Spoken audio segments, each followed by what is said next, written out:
우리 죄를 사하시며 우리를 모든 불의에서 깨끗하게 하실 것이라. 아멘. 이제는 사도신경으로 우리의 신앙을 고백하오니 나는 전능하신 아버지 하나님 천지의 창조주를 믿습니다. 나는 그의 유일하신 아들 우리 주 예수 그리스도를 믿습니다. 그는 성령으로 잉태되어 동정녀 마리아에게서 나시고 본디오 빌라도에게 고난을 받아 십자가에 못 박혀 죽으시고 장사된 지 사흘 만에 죽은 자 가운데서 다시 살아나셨으며 하늘에 오르시어 전능하신 아버지 하나님 우편에 앉아 계시다가 거기로부터 살아있는 자와 죽은 자를 심판하러 오십니다. 나는 성령을 믿으며 거룩한 공교회와 성도의 교제와 죄를 용서받는 것과 몸의 부활과 영생을 믿습니다. 아멘. 성시교독은 129번 종려주일입니다.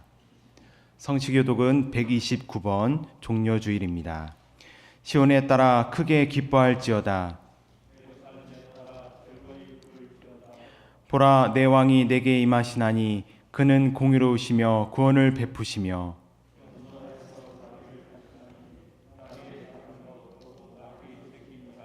내가 에브라임의 병거와 예루살렘의 말을 끊겠고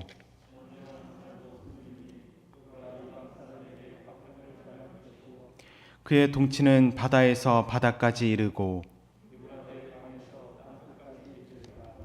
앞에서 가고 뒤에서 따르는 무리가 소리 높여 이르되 주의 이름으로 오시는 이여 가장 높은 곳에서 호산나 하더라. 아멘.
거룩하시고 자비로우신 하나님 아버지, 이 시간도 코로나19의 불안과 어려움 속에 처해 있는 연약한 저희들을 위로하시고 주님의 말씀 사모하는 우리를 각자의 처소에서 진정과 온만 모아 주님께 경배하며 다가올 부활의 큰 기쁨과 영광을 기대하며 종료주일 예배로 드리게 하시니 감사를 드립니다.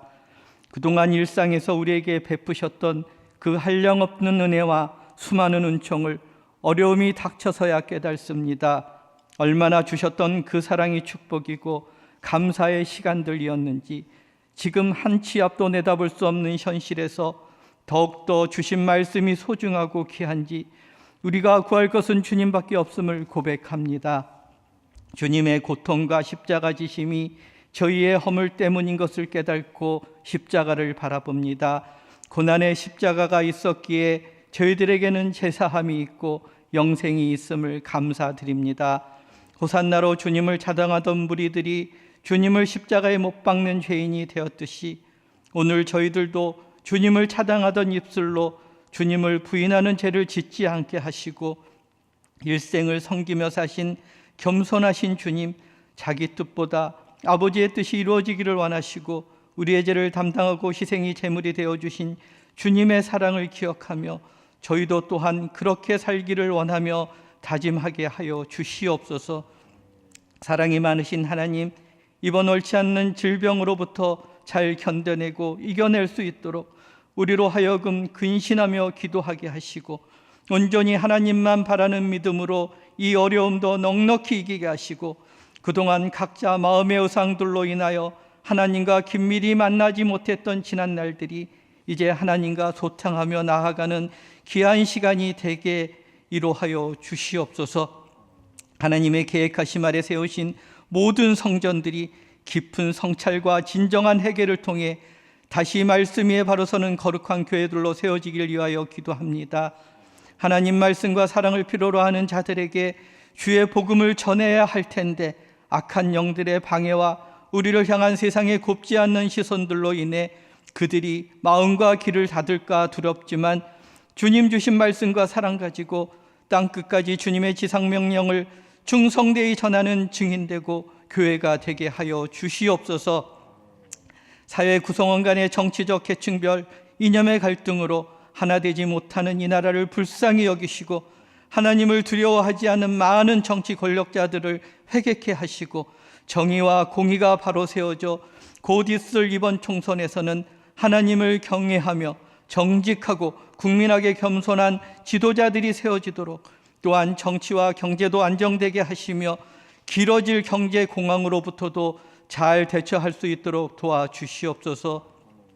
지금도 질병의 두려움과 고통 속에 있는 많은 환자들과 그들을 위해 수고하는 수많은 의료진과 방역자들을 위로하시고 보이지 않는 곳에서 도움이 되어주는 많은 일들을 기억하시고 이 모든 선한 일에 우리 교회와 신앙인들이 앞장서서 일하게 하시옵소서. 경제적인 어려움에 처한 이웃들의 궁핍함을 아시는 주님, 위로하시고 능히 헤쳐나갈 힘과 용기를 주시옵소서. 여충호 담임 목사님, 하나님 말씀을 전하실 때 말씀의 권능 주셔서 우리의 심령이 새로워지고 영이 깨어나는 역사가 있게 하시고 듣는 성도들이 온전히 마음에 의지하여 고난의 때에 승리하며 살게 도와주시옵소서. 오직 믿음과 소망의 고백 담아 드리는 우리의 찬미를 받아 주시옵소서. 곧 다시 오실 영광의 주 예수님의 이름으로 기도드립니다. 아멘.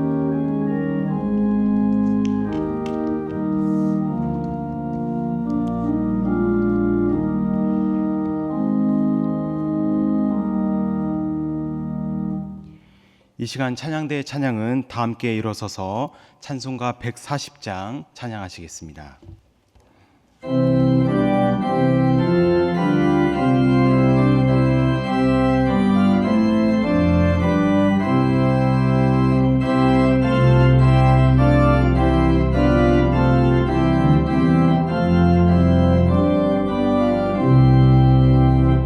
왕 대신 우리 주께 더 영광 돌리세. 그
호산나 부르세 주 고난 받기 전에 수많은 무리가 영광의 찬송 불러 주 찬양하였네.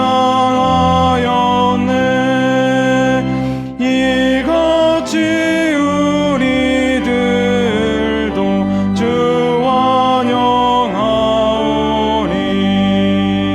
그 넓은 사랑 안에 다 받아주소서.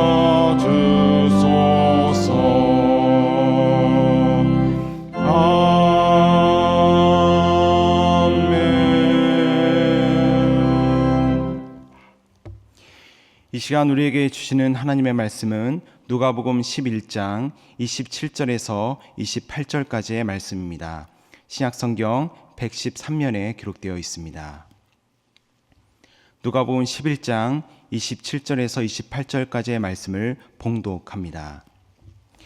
이 말씀을 하실 때에 무리 중에서 한 여자가 음성을 높여 이르되 당신을 뵌 태와 당신을 먹인 젖이 복이 있나이다 하니 예수께서 이르시되 오히려 하나님의 말씀을 듣고 지키는 자가 복이 있느니라 하시니라. 아멘.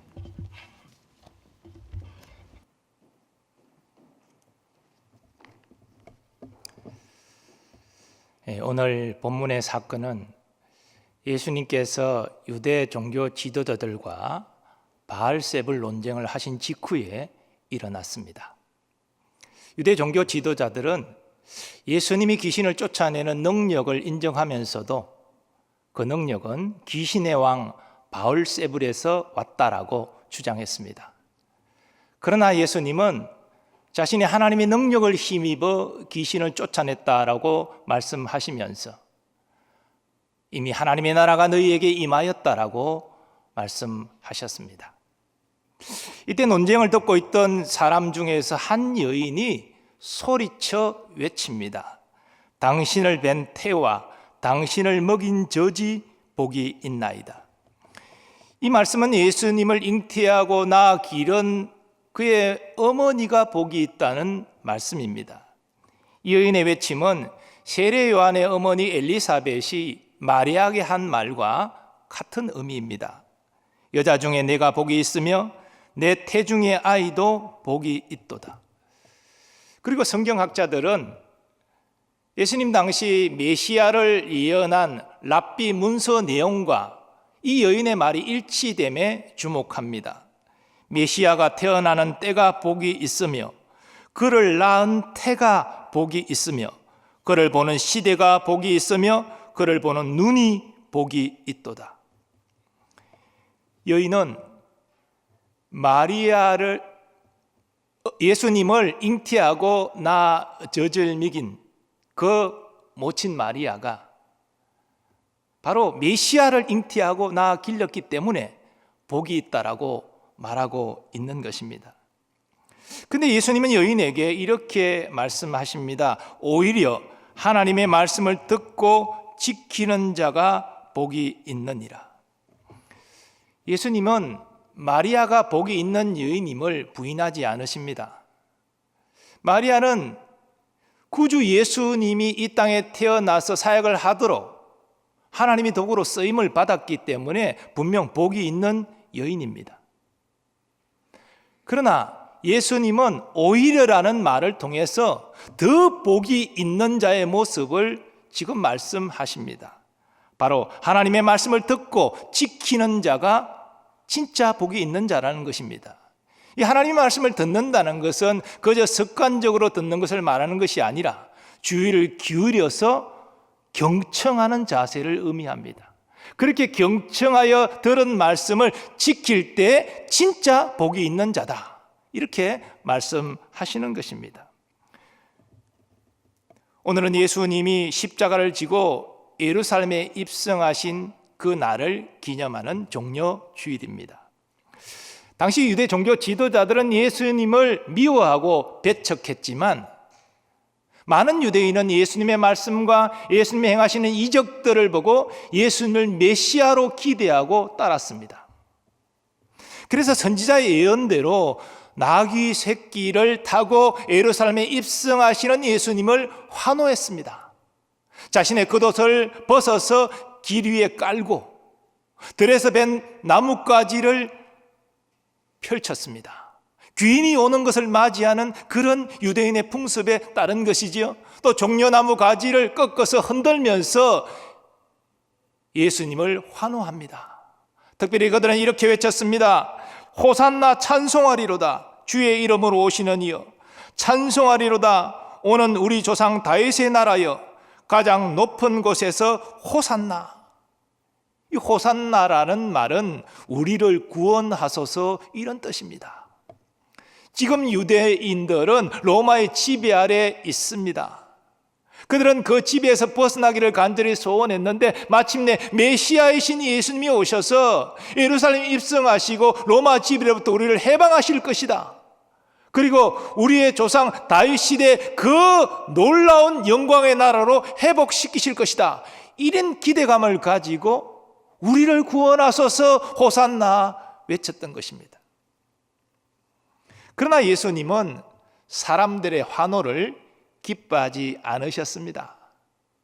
예수님은 환호하는 저들의 마음에 숨은 동기를 아셨고 그런 기대가 꺾였을 때 그들의 이 환호성은 분노의 목소리로 바뀌어서 저 예수를 십자가에 못 박아라 이렇게 외칠 것을 아셨기 때문입니다. 그런데도 예수님은 묵묵히 그 십자가의 길을 걸어가십니다.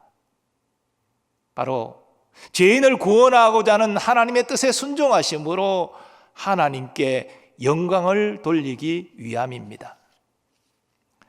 종려주의를 맞이해서 우리는 먼저 오늘 본문을 통해서 과연 복이 있는 자가 어떤 자인가? 우리가 복이 있는 자가 되려면 어떻게 해야 되는가? 이것을 먼저 숙고할 필요가 있습니다. 우리는 이전에 마르다 마리아를 통해서 하나님이 기뻐하시는 영적인 일이 어떤 것인지를 확인한 바 있습니다. 나를 위한 삶이 아니라 하나님을 위하여 살아가는 것이 영적인 삶이고 영적인 일입니다.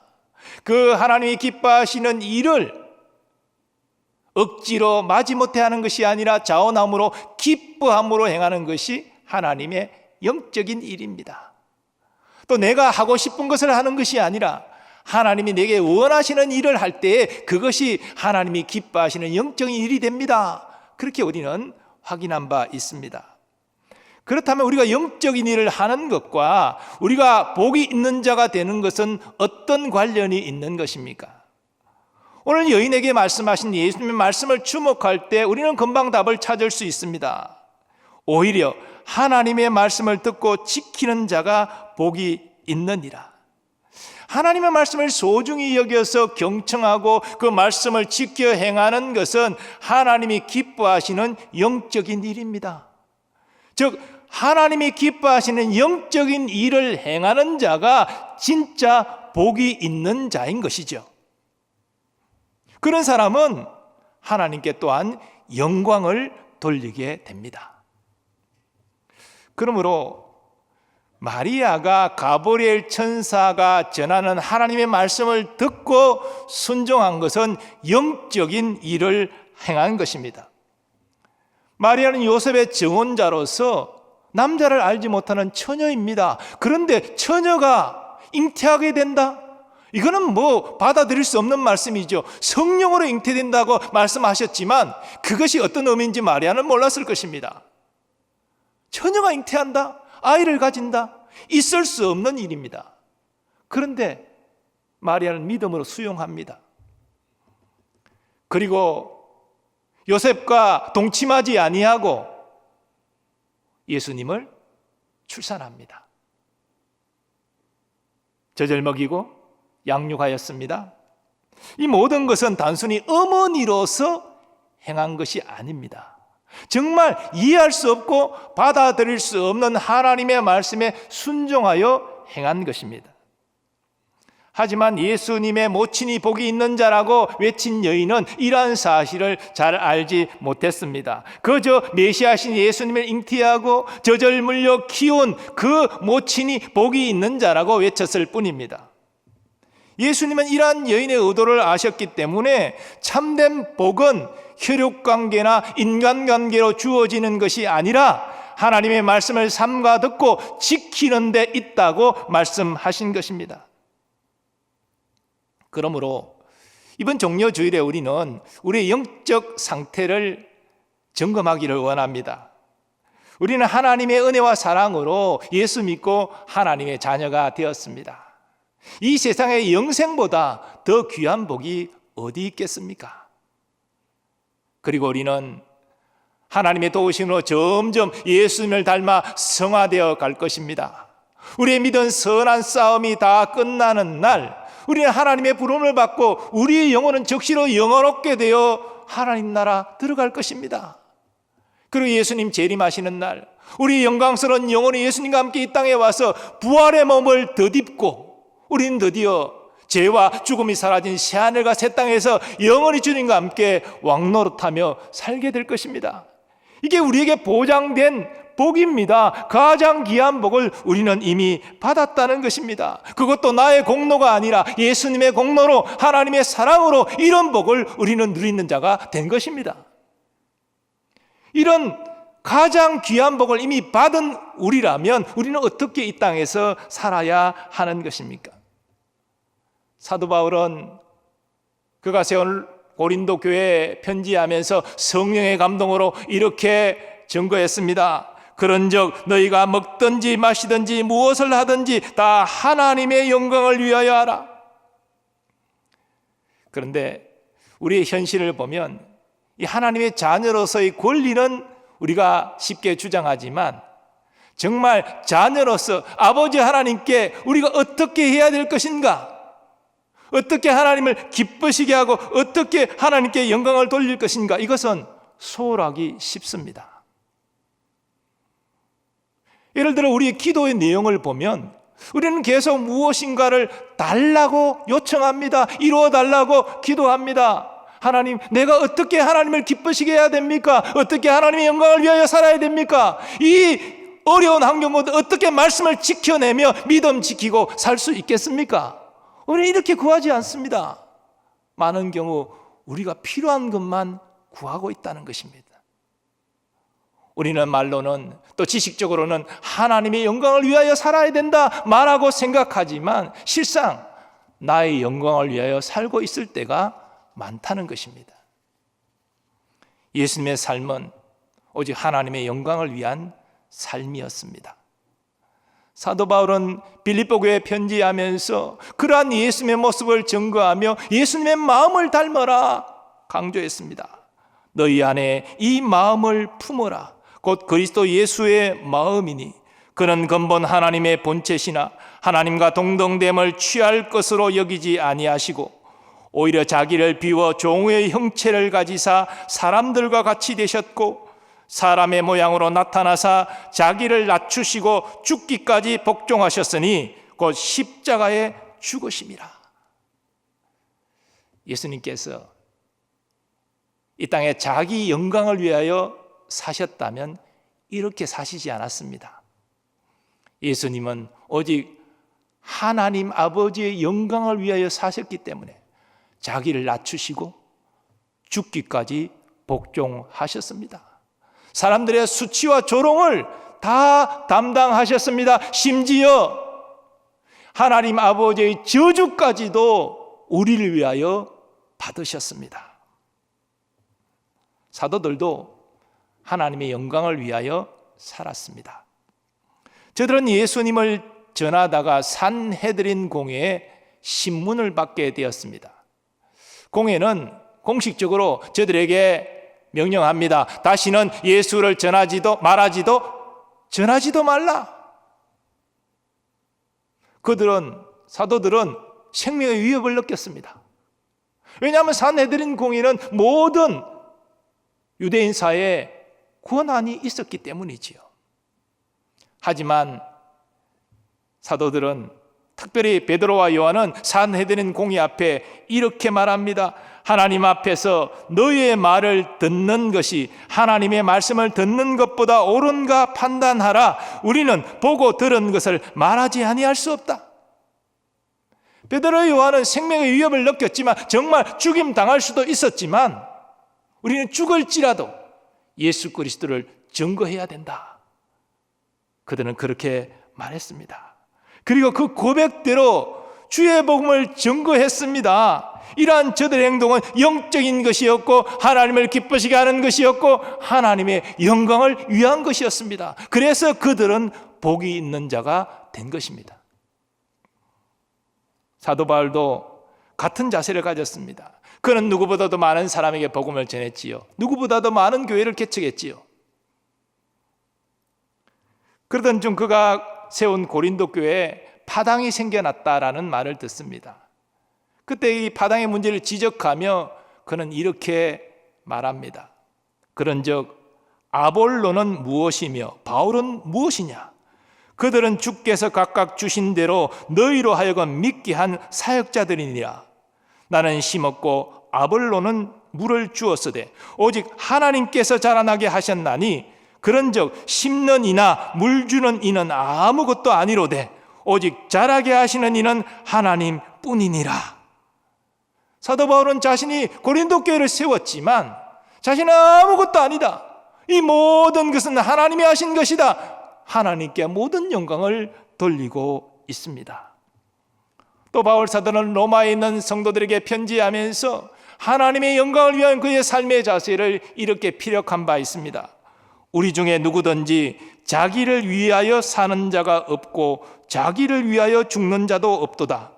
우리가 살아도 주를 위하여 살고 죽어도 주를 위하여 죽나니 그러므로 사나 죽으나 우리가 주의 것이로다. 아멘. 자식의 행위는 부모의 명예와 직결되지요. 자식이 참으로 훌륭하고 번듯하게 행동하면 그 부모가 명예로워집니다. 근데 자식이 밖에 나가서 정말 몹쓸 짓하고 못된 짓하고 그렇게 살아가면 부모의 명예가 실추될 수밖에 없지요. 하나님과 우리의 관계도 마찬가지입니다. 우리가 하나님의 자녀로서 이 땅에서 자녀답게 살아갈 때 하나님이 영광 받으십니다. 그런데 우리가 자녀답게 살지 못할 때 하나님의 영광이 가려지는 것이지요. 이런 의미에서 우리는 말과 행동 하나하나를 조심해야 됩니다. 하나님께 영광이 되게 해야지 하나님의 영광을 가리게 해서는 안 되지 않겠습니까? 이런 의미에서 우리는 예수님의 다음 말씀에 주목하고 그 말씀을 따라 행해야 할 것입니다. 이같이 너의 빛이 사람 앞에 비치게 하여 그들로 너의 착한 행실을 보고 하늘에 계신 너의 아버지께 영광을 돌리게 하라. 사랑하는 교우 여러분, 예수님이 우리 안에 계시면 우리는 거룩한 빛이 나타날 수밖에 없습니다. 세상 사람과 다른 모습이 나타날 수밖에 없습니다. 그것을 주님은 착한 행실로 말씀하셨습니다. 이웃을 내 몸과 같이 사랑하는 것으로 말씀하셨습니다. 이런 모습이 세상에서 구별되어 나타나야 된다는 것이지요. 우리의 모습을 보고 하나님을 알지는 못하는 사람들이 하나님께 영광을 돌리게 하라, 그렇게 말씀하셨습니다. 바하는 중세의 위대한 음악가입니다. 그는 얼마나 음악적 재능이 뛰어났던지 그저 척척 위대한 작품들을 만들어냈습니다. 그런데 바하의 모든 작품 상단에 보면 오직 하나님의 영광을 위하여 바하 특유의 글귀가 적혀 있습니다. 바하는 알았습니다. 자신의 음악적 재능이 하나님이 주신 것임을. 그리고 이 음악의 모든 결과는 하나님께 영광 돌려야 되는 것임을 알았기 때문에 그것을 잊지 않기 위하여 그의 모든 작품에 하나님의 영광을 위하는 글귀를 남겼던 것입니다. 바하는 단순히 음악 작업을 한 것이 아닙니다. 영적인 일을 한 것입니다. 하나님을 기쁘시게 한 것입니다. 그래서 하나님이 더 많은 영감을 주시고 위대한 작품들을 남기게 하셨겠지요. 물론 우리는 바하 같은 놀라운 재능을 가지고 있지는 않습니다. 그런 사람은 소수입니다. 그러나 우리도 나름대로 하나님이 주신 재능들이 있습니다. 또 하나님이 이를 위하여 성령께서 주신 은사도 있습니다. 그것이 어떤 내용이든 우리는 재능과 은사를 가지고 얼마든지 하나님의 영광을 위하여 헌신할 수 있습니다. 우리는 계속 결핍된 사람처럼 하나님 이것도 주시고 저것도 주세요 이렇게만 요구할 것이 아니라 이미 하나님이 우리에게 주신 것, 재능, 은사, 우리가 가진 모든 것을 통하여 하나님이 원하시는 일을 하고 하나님께 영광이 되는 일을 해나갈 수 있기를 바랍니다. 그럴 때 우리는 더 위대하고 놀라운 하나님의 은혜와 사랑을 우리의 삶에서 경험하게 될 것입니다. 예수님은 사람들의 환원을 받으시고 예루살렘에 입성하셨지만 그 길이 고난과 죽음과 저주의 길임을 이미 아셨습니다. 그러나 이미 겟세마네 동산에서 기도하시며 자기 뜻을 내려놓고 하나님 아버지의 뜻대로 되기를 원합니다 고백하셨던 예수님은 묵묵히 그 십자가 죽음의 길을 걸어 나가십니다. 하지만 이 대목에서 예수님을 3년 동안 따라다니며 배우고 경험했던 제자들은 어떤 생각을 했을까요? 예수님이 고난과 죽음과 저주의 길임을 아시면서도 우리를 구원하기 위해 그 길을 지금 걸어가시는구나 이렇게 생각했을까요? 전혀 아니죠. 드디어 예수님이 유대인의 왕이 되실 날이 가까웠다.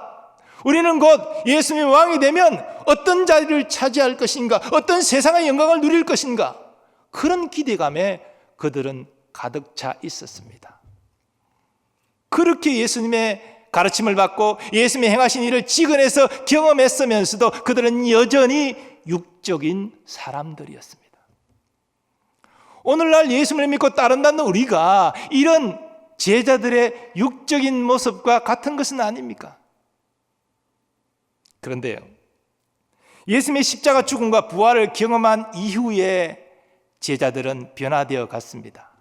특별히 예수님께서 승천하시기 전에 예루살렘을 떠나지 말고 아버지께서 약속하신 성령을 기다리라 명하셨을 때 그 명령을 받잡고 함께 모여 간절히 기도했습니다. 그리고 아시는 대로 오순절 성령이 강림하시고 사도들과 제자들은 성령으로 충만해졌습니다. 이 이후의 삶은 우리가 사도행전을 통해서 알 수 있듯이 완전히 자기를 위한 삶이 아니라 하나님께 자신의 생명까지 드리는 삶으로 바뀌게 됩니다. 저들은 주의 복음을 위하여 고난을 기뻐했습니다. 그리고 전해지는 바에 따르면 다 사도들은 사도 요한을 제외하고 복음 전하다가 순교한 것으로 알려집니다. 사도 요한도 복음 때문에 밤모섬에 갇혀서 고난 가운데 있었지요. 그들은 육적인 수준을 뛰어넘어서 이제는 진정 하나님이 기뻐하시는 영적인 일, 하나님의 영광을 위한 삶으로 자신을 드릴 수 있었던 것입니다. 사도 바울도 마찬가지지요. 영적인 눈이 뜨이지 않았을 때는 예수를 박해하는 것이 하나님을 기쁘시게 하는 영적인 일로 생각했었습니다. 그러나 예수님을 만나고 그는 변화되었습니다. 그리고 하나님의 영광을 위한 삶을 이렇게 고백하고 있습니다. 오직 성령이 각 성에서 내게 증언하여 결박과 환난이 나를 기다린다 하시나 내가 달려갈 길과 주 예수께 받은 사명 곧 하나님의 은혜의 복음을 증언하는 일을 마치려 하면은 나의 생명조차 조금도 귀한 것으로 여기지 아니하노라. 우리는 지금 무엇을 위하여 살고 있습니까? 나를 위하여 주님을 이용하고 있지는 않습니까? 나의 육신의 정욕을 만족시키기 위해서 계속 하나님께 이것도 저것도 달라고 구하기만 하고 있지는 않습니까? 예수님은 나의 구원을 위해서 그 길이 고난과 죽음과 저주의 길임을 아시면서도 묵묵히 예루살렘에 들어가셨습니다. 그 종려주의를 맞이해서 우리는 우리의 지금 영적 상태가 어떤 것인지를 점검해야 하겠습니다. 그리고 우리 예수님과 믿음의 선진들이 그러했던 것처럼 하나님의 말씀을 따라 그 말씀을 지킴으로 하나님을 기쁘시게 하는 하나님의 영광을 위한 삶을 결단해야 하겠습니다. 그 길이 거창한 것이 아니어도 좋습니다. 작은 것일지라도, 우리의 말 한마디, 우리의 작은 행동 하나일지라도 정말 하나님의 마음을 품고 하나님의 말씀에 일치되는 거룩한 것이었으면 좋겠습니다. 지금 코로나19로 말미암아 모든 사람이 어렵습니다. 육신적으로도 어렵고요, 정신적으로도 좀 피폐해가고 있고 경제적인 어려움은 말할 것도 없습니다. 그런데요, 우리 그리스도인의 믿음이라는 것은 이렇게 고난과 위기 때 그 가치가 드러나게 되어 있습니다. 우리가 이 위기 때 정말 이기적인 모습을 나타내므로 하나님의 영광을 가릴 것인가, 아니면 주님의 사랑의 마음을 닮아서 우리의 말 한마디, 행동 하나가 하나님을 기쁘시게 하고 하나님께 영광이 되게 할 것인가, 우리는 깊이 숙고해야 할 것입니다. 오늘 주님이 진짜 복이 있는 자의 모습으로 말씀하신 하나님의 말씀을 삼가 듣고 그 말씀을 지켜나가는 우리 되기를 소원합니다. 어찌 보면 좀 어리석고 좀 너무 느리고 그런 삶의 모습들은 보일지 모르지만, 때로는 말씀에 순종함으로 세상적으로 손해보고 좀 뒤처지고 그럴 수 있지만 하나님 살아계십니다. 우리를 지켜보십니다. 우리가 손해볼지라도 하나님의 뜻을 따라 말씀에 순종하며 나아갈 때 하나님은 반드시 우리를 지키실 줄 믿습니다. 우리 가정을 지키시고 우리 교회를 지키실 줄 믿습니다. 더 나아가 끼어있는 하나님의 사람들이 많아질 때 우리나라와 민족도 보호하여 주실 줄 믿습니다. 종려주일에 다시 한번 진짜 복이 있는 삶이 어떤 것인가, 정말 가치 있는 하나님의 영광을 위한 삶이 어떤 것인가를 다시 한번 숙고하고 믿음으로 결단하는 우리 되었으면 좋겠습니다. 하나님께서 우리와 함께하여 주실 줄 믿습니다. 아버지 하나님, 감사합니다. 오늘 말씀을 통해서 진짜 복이 있는 삶이 어떤 것인지, 하나님의 말씀을 삼가 듣고 지키는 자가 복이 있는 자이며 이것이 하나님을 기쁘시게 하고 하나님께 영광을 돌리게 하는 것임을 깨닫게 하시니 감사합니다. 우리의 작은 말 한마디, 작은 행동 하나일지라도 주의 뜻을 따라 행함으로 하나님의 영광을 나타내는 자가 다 되게 하여 주시옵소서. 예수님의 존귀하신 이름으로 기원하옵나이다. 아멘.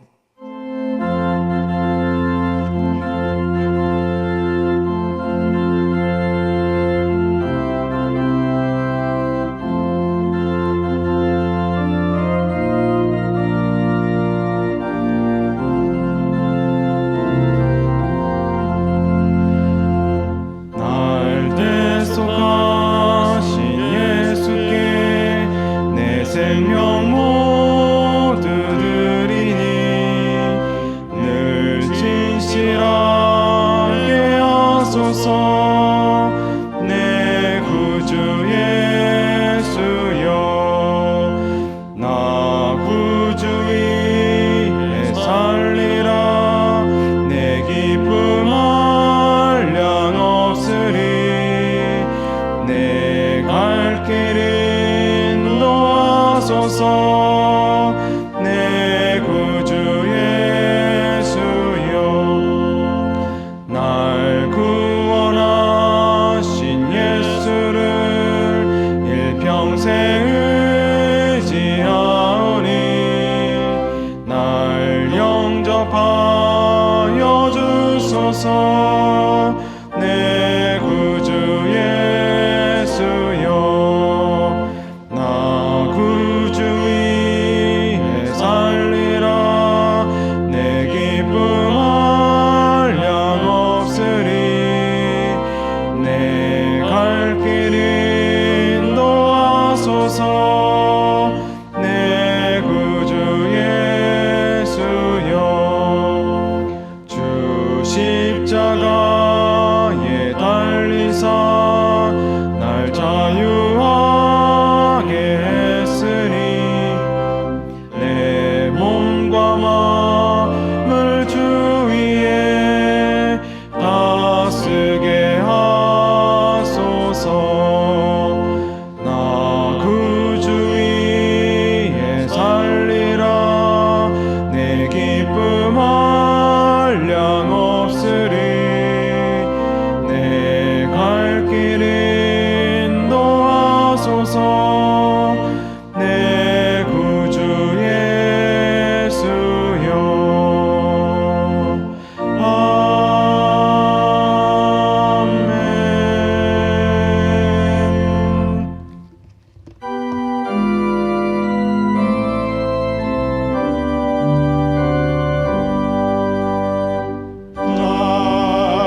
거룩하신 하나님, 주를 향한 사랑과 믿음의 고백을 담아 예물 봉헌합니다. 연락하여 주옵소서. 또 우리의 감사의 제목과 소원의 제목을 적어 주께 올립니다. 감사의 제목을 풍성케 하시고 우리의 소원이 주의 선한 뜻 안에서 응답되는 기쁨을 허락하여 주시옵소서. 이 시간 우리가 함께 모여 예배드리지 못하고 온라인상으로 예배를 드리고 있습니다. 그러나 우리의 마음이 하나님을 향하여 열려있게 하시고 하나님의 말씀에 믿음으로 응답함으로 영과 진리를 드리는 예배되게 하여 주시옵시고, 우리 성도들의 믿음이 약해지는 것이 아니라 더욱 주의 전을 사모하고 함께 모여 예배드리는 자리를 사모하며 주의 말씀을 사모하는 믿음이 되게 하여 주시옵소서. 우리의 가정을 위하여 기도합니다. 하나님, 믿음과 건강함과 화목함 허락하여 주시옵소서.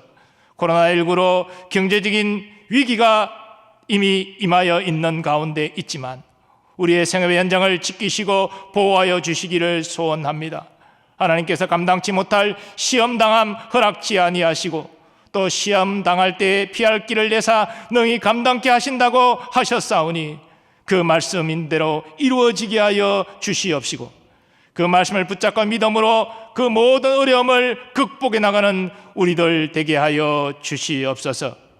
우리의 자녀들 건강하고 지롭게 자라게 하시며 저들의 학업, 진학, 취업, 그리고 결혼, 잉태, 출산의 모든 것들이 주의 선한 도우심 아래 있게 하여 주옵소서. 무엇보다도 신앙을 기대하고 주의 몸된 교회 충성된 일꾼으로 다 자리매김하도록 주님 도와 주시옵소서.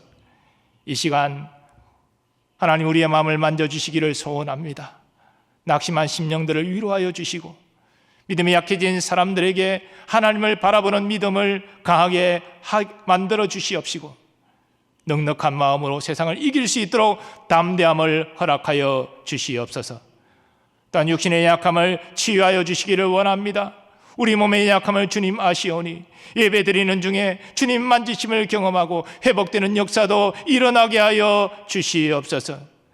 하나님, 여러 사정으로 구별된 이 시간에 하나님께 함께 예배드리지 못하는 이들도 혹시 있습니까? 어디 있든지 이 예배의 자리를 사모하게 하여 주옵시고 그곳에서도 주님을 경배할 수 있는 믿음을 다하여 주시옵소서. 오늘 이 온라인 예배를 위해서도 수고하고 섬기는 여러 종들이 있습니다. 그들의 말없는 섬김에도 합당한 은혜와 복을 더하여 주시옵소서. 더 나아가 우리나라와 민족을 위하여 기도합니다. 코로나19로 말미암아 온 국민이 고통 가운데 있습니다. 주여 불쌍히 여겨 주시옵시고 특별히 코로나 확진자들 속히 치유되고 가정으로 돌아갈 수 있도록 주님 역사하여 주시며 현장에서 수고하는 의료진과 방역 관계자들을 지키시고 보호하여 주시옵소서. 속히 코로나19가 우리나라에서 퇴출되고 종식되도록 주님 역사하여 주시옵시고 우리의 면역력을 강하게 하여 주셔서 한 주간 동안 우리 교우들 하나님 감염되는 일 없도록 주님 보살펴 주시고 한 주간도 늘 주님 은혜 안에 주님과 동행하는 복된 시간이 되게 하여 주옵소서. 사순절 기간을 주의 사랑과 은혜 가운데 감사하며 주님이 걸어가신 길을 깊이 묵상하고 우리도 그와 같이 주의 영광을 위하여 한 걸음씩 내딛는 복된 시간이 되게 하여 주시옵소서. 예수님의 존귀하신 이름으로 기원하옵나이다. 아멘.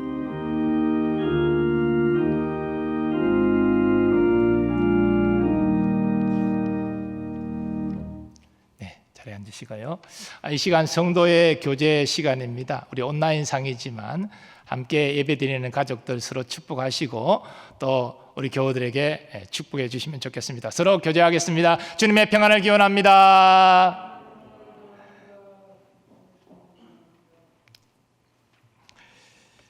네, 교회 생활 몇 가지 공지하겠습니다. 오늘은 종려주일로 저희가 지키고 있습니다. 이번 주간은 고난주간이고요. 다음 주일은 부활주일로 절기가 돌아옵니다. 고난주간 특별히 우리 사순절 특별 새벽기도 온라인 상이지만 우리 기도회가 진행되고 있고요. 그리고 이제 지지난주 첫 주간보다 둘째 주간 더 많은 분이 온라인상으로 참여하고 계신데요. 이제 고난주간만큼은 더 많은 분들이 함께 하나님의 말씀을 의지해서 기도의 자리로 나가기를 원합니다. 많은 분들 5시 반에 일어나서 참여한다는 것이 물론 평소에 그 시간에 일어나지 않으신 분들에게는 쉽지 않은 일이지만 특별히 한 주간만큼이라도 우리가 새벽을 깨우면서 또 가족들이 같이 이 예배 자리로, 기도의 자리로 나왔으면 좋겠습니다. 그리고 이 고난주간에 참 아쉽게도 우리 성목요일 예배가 여러 사정상 어렵게 되었습니다. 그러나 이 고난주간 특별히 가정 예배가 계속 지속되기를 바랍니다. 올해 우리가 가정 예배를 위해서 정말 열심을 내고 있는데요. 꼭 가정별로 가정 예배를 드리시기 바랍니다. 우리 홈페이지에 가정 예배 그 모범 안내가 나와 있습니다. 그 예시에 따라서 진행하시면 되고요.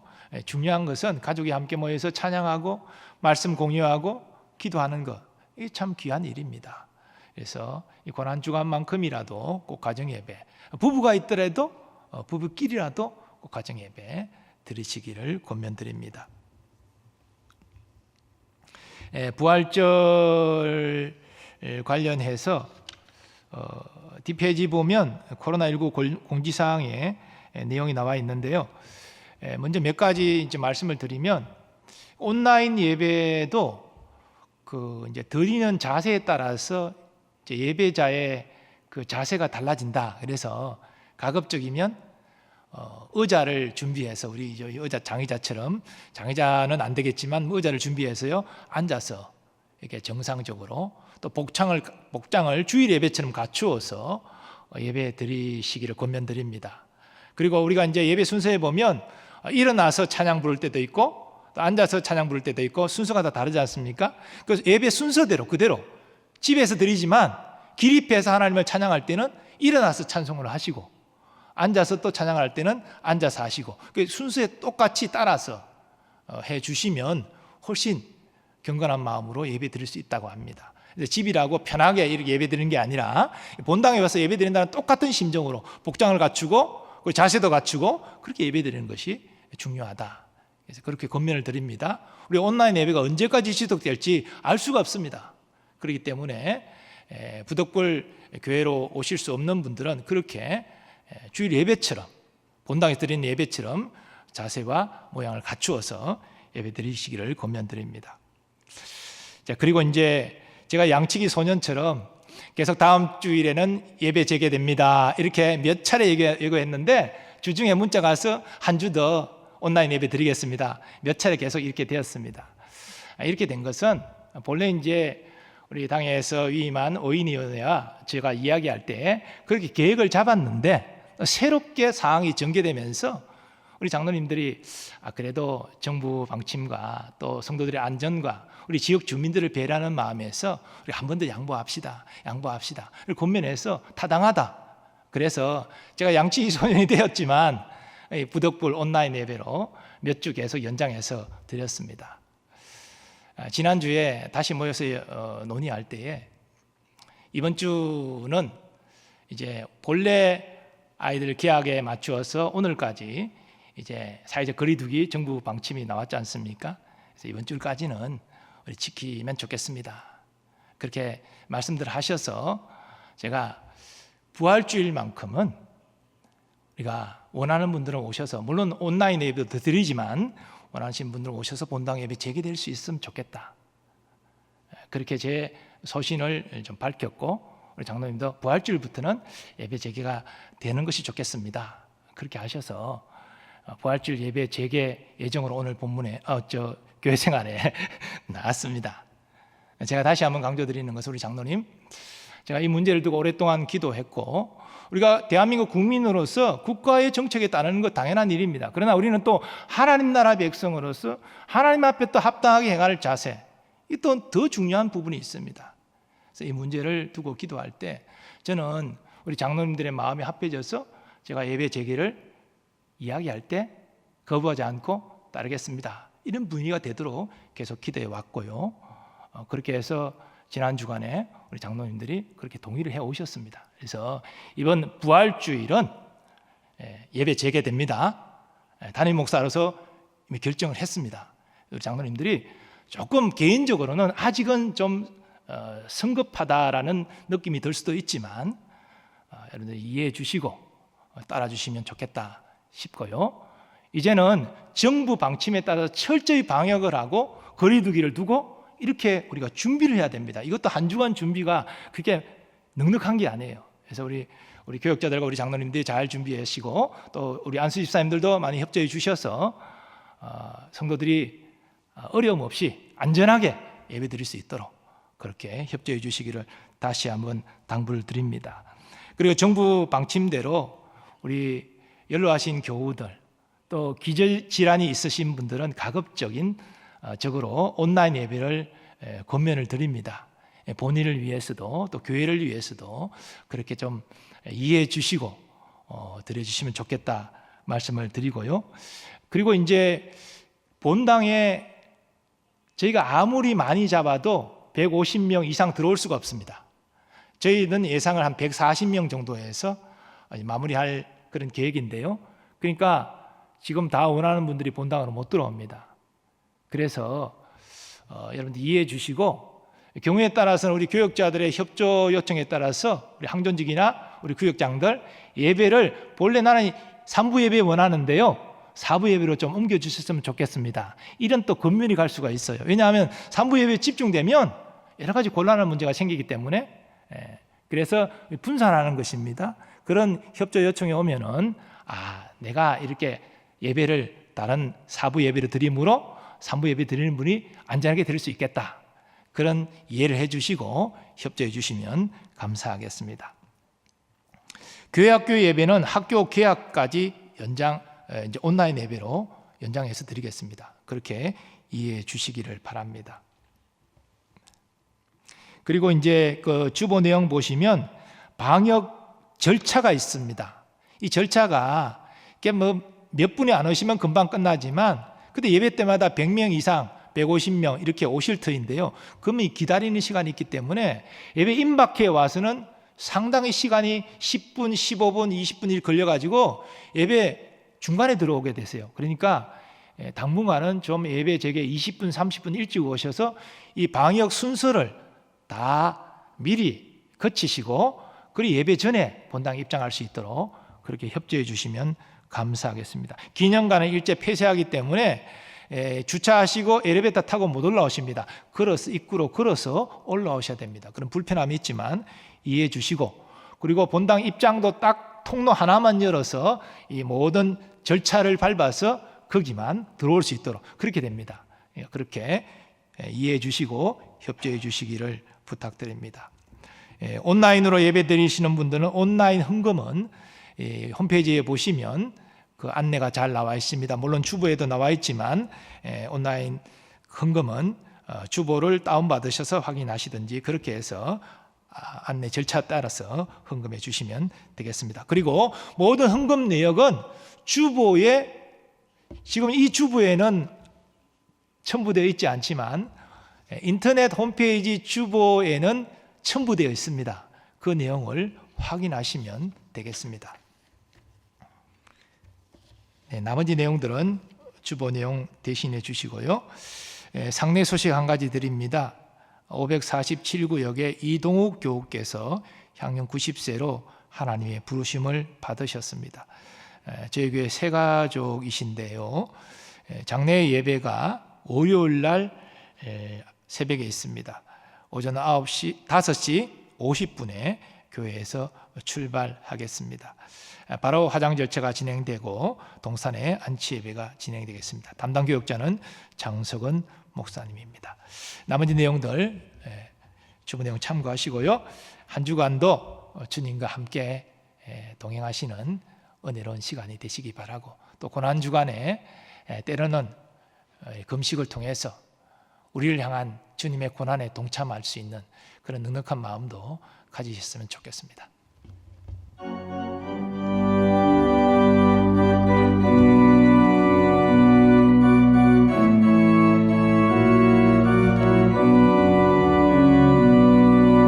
너의 가는 길에 주의 평강이 있으리 평강에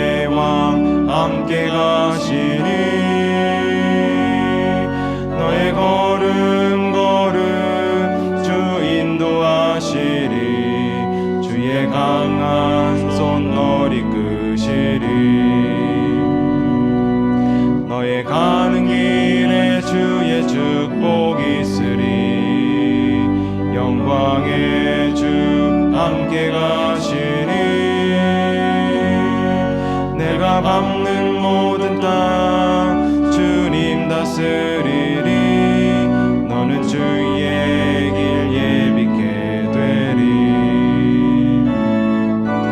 주님 나라 위하여 길 떠나는 나의 형제여 주께서 가라시니 너는 가라 주의 이름으로 거칠은 광야 위에 꽃은 피어나고 세상은 내 안에서 주님의 영광 보리라 강하고 담대하라 세상 이기신 주 늘 함께 너와 동행하시며 내게 새 힘을 주시리. 이제는 우리 주 예수 그리스도의 은혜와 하나님 아버지의 무한하신 사랑하심과 성령님의 역사하심과 교통하심이 우리를 위하여 그 고난과 죽음과 저주의 기름을 아시면서도 묵묵히 예루살렘으로 들어가신 예수님, 그 예수님을 말미암는 종려주일에 우리의 삶도 나의 유익과 만족을 위해서 살아가는 것이 아니라 주의 말씀을 삼가 듣고 그 말씀을 지킴으로 하나님을 기쁘시게 하는 영적 일을 하고 하나님의 영광을 위하여 살기로 결단하는 모든 주의 자녀들의 삶의 범사 위에 이제로부터 영원까지 함께하여 주시옵기를 축원하옵나이다. 아멘.